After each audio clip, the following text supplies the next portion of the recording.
Sa isang bansang puno ng ingay ng politika at kontrobersya, sino ang nagsasabi ng totoo? Sino ang nasa panig ng bayan? Welcome to Bayang Pinas, ang news channel na hindi takot maglatag ng katotohanan. Dito, pinag-uusapan natin ang mga isyong may kinalaman sa kinabukasan mo, politika, pamahalaan at ang tunay na kalagayan ng ating bansa. Hindi kami bayad, hindi kami bulag. Sa Bayang Pinas, ang boses ng mamamayan ang tunay na headline. Kaya kung sawang-sawa ka na sa mga baluktot na impormasyon at scripted na kwento, dito ka na. Dito sa Bayang Pinas, tayo ang bantay at boses ng bayan. Kung gusto mong manatiling mulat at informed, don't forget to like, share, and most importantly, subscribe dahil sa panahon ngayon, ang kaalaman ay kapangyarihan. Ito ang Bayang Pinas, balitang totoo, pusong makabayan para sa sambayanang Pilipino. Tara na't alamin ang tunay na balita. Ang sentimento ng taong bayan, hindi nila tatanggapin na hindi mapabalik si Saldico. Dapat naiintindihan yan ng mga may kapangyarihan na pabalikin siya. Kasi pag dumating sa punto, huwag naman sana na sabihin na kailangan na siyang pabalikin at hindi siya mapabalik. Huwag natin subukan yung pasensya ng tao. Sa tingin ko, doon na talagang magagalit ang taong bayan. At baka doon na sila magduda sa sinseridad ng investigasyon.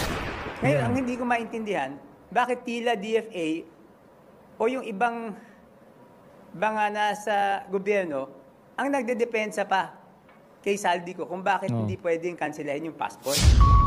Nako, sa tingin ho natin mga kababayan, ngayong mga panahon na to, namumulat na itong si Congressman Toby Chanco at nare-realize na niya na ang kanyang sinusuportang administrasyon, hindi naman talaga nila hinahanap kung sino ang dapat managot dito sa flood control issue na to. Ang gusto lang ho nilang mangyari talagang patagalin, lituhin, guluhin ang kaisipan ng sambayan ng Pilipino para kahit papaano makalimutan nila ang galit sa napakatinding pagnanakaw na ginagawa ng mga politiko ngayon sa ating bansa na kung saan kaalyado nitong si Marcos Jr. Dito sa video na to, pabaran ho natin ang naging press con nitong si Congressman Toby Chanco. Pero bago ho yan mga kababayan, isang like at isang subscribe.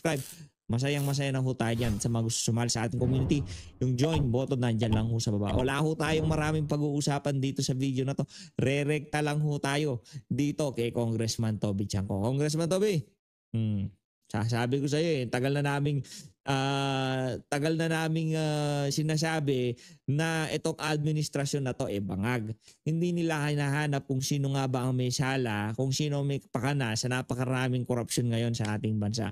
Ang gusto lang nilang mangyari lituhin, guluhin, patagalin, hayaang makalimutan na sambayan ng Pilipino itong kababuyan na nangyayari ngayon sa ating bansa. Rekta ho tayo dito sa press con nitong si Kong Toby.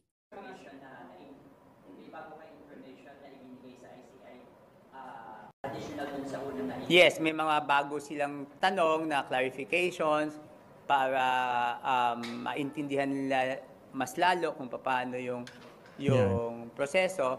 So, nagbigay tayo kung ano yung nalalaman natin tungkol. Ba't ka pa nagbigay? Kala ko bang nagpunta na dyan si Speaker, si Martin Luther, yang si Kim Bonjing. Di ba nagpunta daw siya dyan sa ICI dahil ikinwento niya yung proseso ng budget dyan sa House of Representatives. Yun daw ang kanyang binahagi dyan sa mga kaibigan ni Marcos Jr. dyan sa ICI. Sa mga bagay na yun. Siyempre, alam natin, sinabi natin, may mga bagay naman na hindi tayo aware. So, sinabi rin natin na hindi ako aware dyan sa sistema ngayon.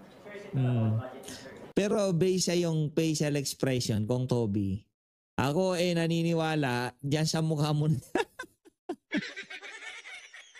Sa mukha mo na yan, kung Toby, ikaw dismayado kung paano kung paano magtrabaho yung ICI na yan. Diba? Dismayado. Kayo naman, tingnan nyo naman yung pagmumukha na yan. Yan ba yung uplifted yung spirit pagkatapos ng uplifted ang hope na malaman ang mga punot dulo nitong issue na to? Diba? Yan ba ang pagmumukha? Hindi ho, pagod na yung mukha nito. Sabi siguro, sa lahat ng ilinabas kong detalye, mapahanggang sa ngayong mga oras na to, hindi nyo pa rin ma-identify kung sino yung tinutukoy kung may kasalanan. Ayan na, dumalo na sa inyo. Binola na kayo, hindi nyo pa nanumpa na siya. Anak ng toko. Sinasabi ko sa inyo, yung Martin Romualdez na yan, sagad ho sa buto ang pagiging masamang tao. Ayaw natin gumamit ng mga pangit na salita. Hanggang doon lang ho talaga yung kaya nating sabihin diyan sa tao na yan. Si Martin Romualdez ay masamang tao, period. Yun ho siya. And not really about budget insertions. It's about everything. It's about how it is budgeted, what are the possible ways of corruption. Yung mga ganun, di ba ganun naman yun eh. So yung statement, statement ko yung tawag yun, testimony niyo sa Senate, sir, basically illustrates yung parang chain of corruption. Mm-hmm, yes. Was that the same thing that the ICI was interested now? And when you, was that the same subject that the ICI was interested in today? The chain of corruption from who's going to, who's talking to whom, who's giving whom, who, what, diba? Siyempre, party naman yun. Party lahat yun. Mm-hmm. What do you think, pagka ganun, sir, ano bang alam nyo na is the ICI zeroing in on maybe particular individuals who may have taken a part in the corruption? No, it's really the process. Siyempre, they will not disclose to me naman those things. Eh. So, it's mostly yung proseso para maintindihan nila kung paano yung mga posibleng gaps, saan posible nagkaroon ng corruption. Paano mapagdudugtong-dugtong. Ang importante kasi dito is paano mo mapagdudugtong-dugtong lahat di ba? And you have that info, di ba, sa testimony? Yes. So, nag-elaborate ka, sir, about it? Yes, and additional information. Individuals? Hindi. It's not really about individuals. It's about the process kung paano, kumbaga sa yung tinatawag ng modus operandi, di ba? Hindi. Ang problema dito kung Toby, yung mga sinabihan mo, mga nagtetengang kawali. Nagbubulag-bulagan sila eh. Nagpunta na si Martin Romualdez sa kanilang harapan. Yun na eh. Kumbaga, hindi mangyayari lahat ng katarantaduhan na to kung hindi pinahintulutan ng nanunumpa sa inyong harapan na yan. Bakit nyo pa pinalabas? Bakit hindi nyo pa diniretso sa city jail? Diba? Yung nanumpa sa harap nyo, hindi natin makikita lahat ng kabalintunaan na to kung hindi niya pinahintulutan dyan sa House of Representatives. Period. Diba? Mga tauhan mo, mga kontraktor. Asa na pala si JJ Suarez? Bakit tahimik siya ngayong mga panahon na to? Sa mga constituent ni JJ Suarez, tanungin nyo yung congressman nyo. Dahil marami na naghahanap sa kanya. Si Dong Gonzales, nasa na siya? Nasa na si Guardiola? Nasa na si Delipe? Mga sigayang mga yan. Kung mabanatan nila si BP, akala mo kung sino silang mga santo. Bakit ngayon biglang tahimik itong mga nasa harap na ng ICI, ba't pinaalis pa nila? Bakit hindi pa nila ginapos? Sinabi ko na naman sa Senate, di ba? I mean, why will you, yung lagi ko sinasabi, why will you insert projects doon sa distrito na wala ka naman kinalaman, di ba? What is your, kung wala kang political benefit doon, what is the benefit to you? Di ba? Sir, pinapabalik pa po ba kayo dito sa ICI? Wala pa naman sinabi. Wala pa naman sinabi. Pero yung nature na pagtawag sa inyo, biglaan lang talaga, sir. Hindi. Sinabi sa akin yan. I think, ano ba ngayon? Biyernes, siguro. I think Monday or Tuesday. Sinabi sa akin. So yung ICI is under scrutiny. Number one, yung credibility kasi hindi nakikita ng tao yung investigation. But since you're a source person, how would you probably characterize the way that the ICI has been conducting its hearings? Do you think this is a ano ba to, may Okay, number one yung credibility, no? Yung integridad ng mga bumubuo ng ICI, talagang napakataas ng integridad nila, di ba? Si former Justice Andres Reyes, Nako, hindi. Wala yan. Andres Reyes, walang kwenta. Okay? Sino pa? former Secretary Babe Singson, Dave Singson, aso yan ni Martin Romualdez, aso daw yan ng mga oligarko. Walang kwenta ulit. Mga oligarko, aso yang si Babe Singson. yung head ng SGV. So, you cannot question their integrity. It's beyond question. the direction of the investigation? I mean, syempre ang nakikita ko lang yung pagtanong sa akin, no? I don't know how they conduct it with other resource persons, but very professional naman sila. So you believe naman, sir, in the way Hanggang sa ngayong mga panahon na to mga kababayan, hindi ko pa rin ho talaga lubusang maintindihan kung anong ginagawa ng buwisit na independent commission na yan. Sa totoo lang, anong kapangyarihan nila? Recommendatory power lang dyan sa DOJ at Ombudsman. Anak ng toka. Ito ang sinasabi ko sa inyo, meron ho tayong NBI. Di ba? Ay, sa bagay, di ba? Wala ho talaga. Meron tayong DOJ. Naku, hawak din ni Marcos Jr. Kasi naisip na ho nila yan eh. Paano kung bigay na lang natin sa DOJ ang di ba parang maglalabas yan parang self-serving kasi under yan ng executive, wala pa rin eh. Paano magtayo tayo ng ilagay natin doon sa keyword yung independent. Ayan. Walang ya kayo ha. Lagay natin doon sa salita nang mag-iimbestiga yung independent. Kasi hindi nga naman pwede ang NBI kasi under ng executive. Hindi pwede ng DOJ kasi under ng executive. Noong panahon pa hindi pa nila sigurado kung mapapasama sa listahan si Ombudsman na Boying. Noong yan eh, hindi wala pa si Boying yan eh. O nung napasok na si Boying, ayan, yun medyo okay na. Sa tingin ko nagsisisi na yan si Marcos Jr. Bakit? Ay sa bagay, self-serving pa rin.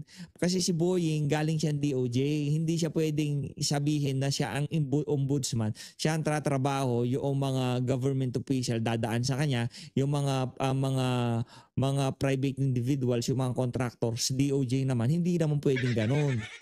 Kaya talagang bubuin yung independent na yan para maging smoke screen nitong si Marcos Jr. para hindi siya ma-implicate dito sa napakalaking skandalo na to na kahit anong gawin niyang hugas kamay, hindi lilinis ang kamay niya dahil yung kamay na pinampirma niya dyan sa budget na yan ang dapat itali sa puno ng mangga at pakagat sa mga antik. Yan. Yes. why do you have confidence na this is a serious investigation? Hindi, because alam naman ng lahat di ba? Alam naman ng lahat na galit yung tao. Okay? Alam naman ng lahat na hinahanap ng tao yung katotohanan. Alam naman ng lahat na may pag-iisip na yung tao kung sino yung talagang mga gumawa ng kasalanan eh. Ang kailangan na lang buuin. Yun ang problema. Ang mga tao, hindi si BP Sara nagsabi na yung mga individual na yan, sila may kasalanan. Matagal na yun, long time ago na yan. No, sinabi ni BP Sara, 2 tao lang ang may control sa budget ng sambayanan. Si Zaldico at itong si Martin Romualdez. Matagal na panahon na yun. Na yun, parang history na yun eh. Ngayon mga kababayan, noong nangyari tong korupsyon na to, una, lumabas yung mga Nepo babies, ay talagang na mayagpag dyan yung pamangkin ni Elizalde ko. Tapos lumabas yung mga jet nila, yung mga aeroplano, helicopter nila, kung gaano kahaluho yung pamumuhay nila. Kaya mga kababayan natin, hindi pa tapos ang investigasyon ng kung anumang ahensya ng pamahalaan. Base pa lang doon sa natatanggap nilang sweldo sa kanilang trabaho at yung sa lifestyle nila, meron ng mga individual persons of interest sa sambayan ng Pilipino dito sa issue ng corruption na to eh. Nandyan na si Elizalde ko, nandyan na yan si Martin Romualdez, nandyan na yan si Dong Gonzales, nandyan na yan si Garjola, nandyan na yan si JJ Suarez, nandyan na yan si Dilipe. Nasa utak na sambayan ng Pilipino ang mga pangalan na yan. At paulit-ulit nating babanggitin yung mga pangalan na yan dahil yan ang mga nababasa natin sa social media. Yan ang hinahanap ng ating mga kababayan. Bakit hindi pa nakakulong yung mga individual na yan? dito is yung ebidensya. Ebidensya Para yan.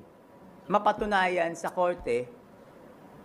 Ang matindi dito, yung ebidensya, pumasok na. Yung mesala, pumasok na eh. Hindi na nga ebidensya eh. Alam ng IC, ay, anak ng Petrang Garapata. Kung Toby ako, ayaw kitang anuhin kasi masyado kang maano eh. Na yung mga may Napakaano mo kasalanan, talagang may kasalanan. Di ba? Sa tingin ko, my impression is, yun ang binubuo nila.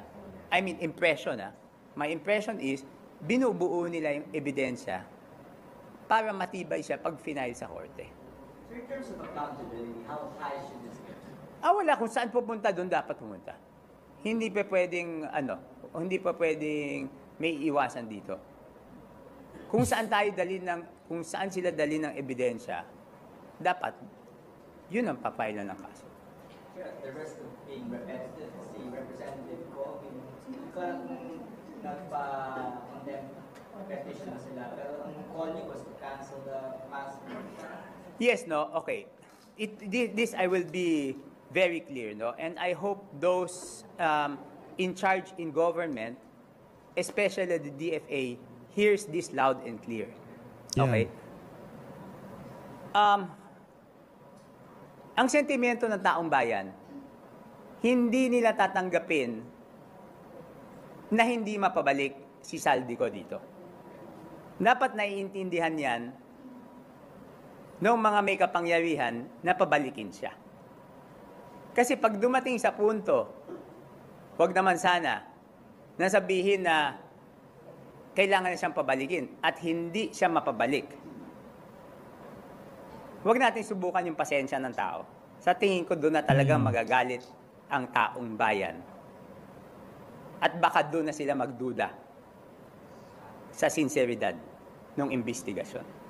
Kaya nga, sinasabi ko, doon sa DFA, may kapangyarihan naman silang kanselahin yung passport eh. Ngayon, ang hindi ko maintindihan, bakit tila DFA o yung ibang mga nasa gobyerno ang nagdedepensa pa kay Saldico kung bakit hindi pwedeng kanselahin yung passport. Doon pa lang mapapaisip ka na, dapat doon pa lang Congressman Toby napaisip ka na eh. 'Di ba ang tinuturong ika nga persons of interest sa makakapagturo sa mastermind etong si Elizalde ko. Ngayon yung mismong administrasyon pinagtatanggol yung hinahanap yung ika nga kinikrave ng sambayanan. 'Di ba? Kinikrave ho yan yung tipong ilabas nyo na yan, 'di ba? Gusto nang lantakan ng sambayanan eh. Pero anong ginagawa ho ng administrasyon na to? Pilit hong pinagtatakpan. Dapat doon pa lang Congressman Toby Chanco, mapaisip ka na eh. Tanong mo sa sarili mo, bakit kaya pilit pinagtatakpan ni Marcos Jr., mga ahensya ng pamahalaan ni Marcos Jr., mga ahensya ng administrasyon ni Marcos Jr., yaang mama na yan? Bakit hindi pa pa-Interpol yung mama na yan? Bakit hindi pa code red yan? O kung ano mang code, lahat ng code rainbow, lahat ng code. Di ba? Ano na yan eh, para mapadeport na natin at ika nga miss na namin si Elizalde ko. Isa ako sa mga susundo sa kanya sa eroplano. Di ba? Kasi pagka hindi siya tumayo doon sa kanyang kinauupuan, ako mismo kakaladkad sa kanya. Dito kay Elizalde ko, ako mismo kakaladkad sa kanya. Kunyari, nasa eroplano siya. Ibigay niya sa akin yung warrant niya. Ako babasa dyan sa warrant niyan. Ngayon, pagka ayaw niya tumayo, ako mismong hahablot sa ulo nun.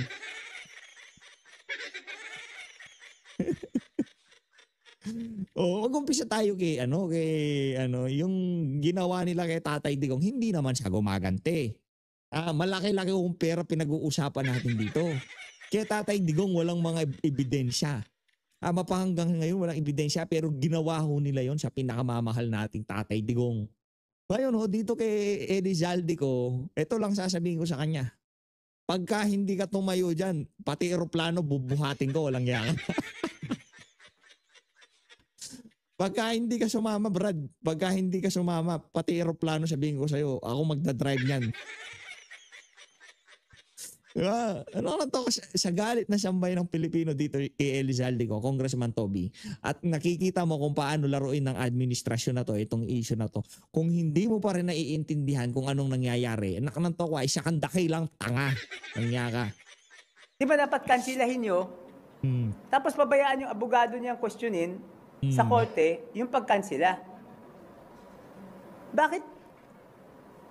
Bakit parang tila baga, sila pa nag-aabogado? Nako. May legal na proseso naman eh. Oh. Anong sabi ni Martin Romualdez? Ang sabi ni Martin Romualdez, sa tingin ko hindi uuwi yan. Lalo na yung sitwasyon ngayon, hindi uuwi yan. Di ba ganun, yung Martin, Boying Remulla pala, sorry. Ano sabi ni Boying Remulla? Sa tingin ko, di uuwi yan. Lalo na ang mga nangyayari, hindi uuwi yan. Di ba? Mismong DOJ secretary, ganun ho lumalabas sa bunganga niya. Binibigyan niya ng cryptic message itong si Zaldi ko. Huwag kang umuwi na iintindihan namin kung di ka uuwi. Ramdam ka namin, di ba? Oh, function nila yun eh.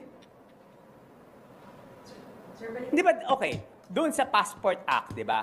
Doon sa Passport Act, RA 11983 yata yun. Tingnan nyo nga, baka mali ako eh. 11983? 983. Passport Act ba yan?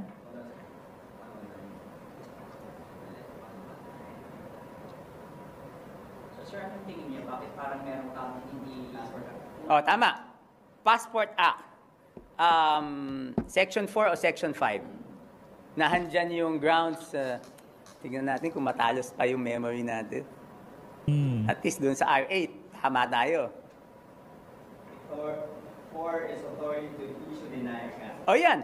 Okay, ganito ha. Medyo matalas pa pala memory ko. RA 11983, Section 4. Isa sa mga grounds dyan is national security. Tama? Eh yung galit na galit yung tao. Siguro naman mag-agree tayo, galit na galit ng tao. May mga mass movements. Itong mass movements na to, pwedeng samantalahin ng masamang elemento para ma-destabilize yung gobyerno. Hindi pa ba national security issue yan? Hindi pa ba yan pasok doon? So sa DFA, hindi pa ba pasok yan?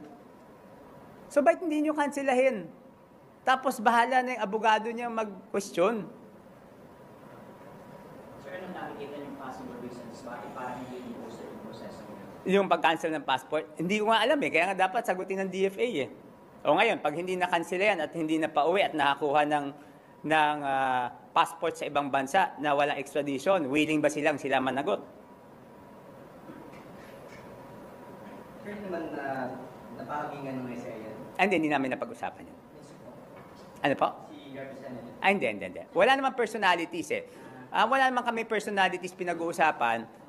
To make it very clear, wala naman personalities na pinag-uusapan. Ang pinag-uusapan... Pero sa tingin ko meron ng passport yan si Zaltico. Sa isang bansa na kung saan walang extradition ng Pilipinas. Sa tingin ko lang sa tingin mo natin, meron na yan. Ano yan?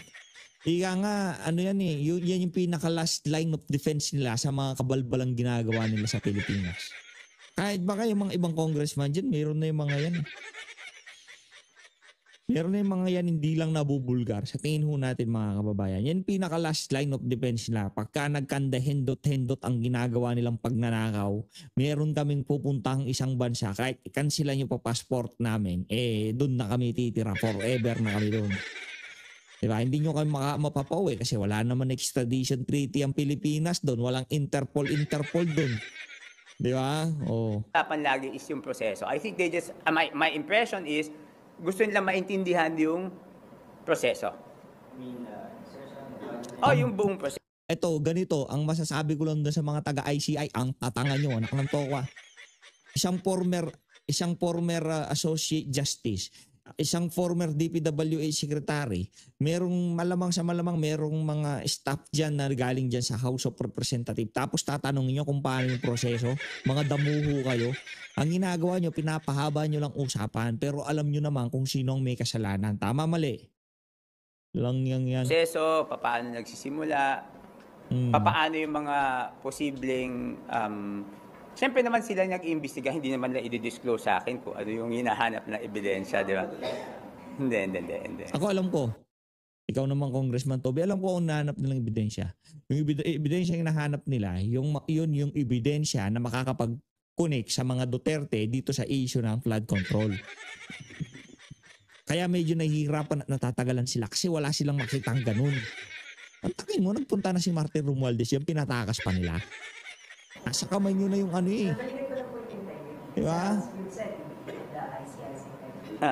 But I think parang there's a public uproar right now. Kaya nag-question yung integrity ng ICI because the hearings are not live streams, not open to the public. So what's your take on this, sir? Na dapat ba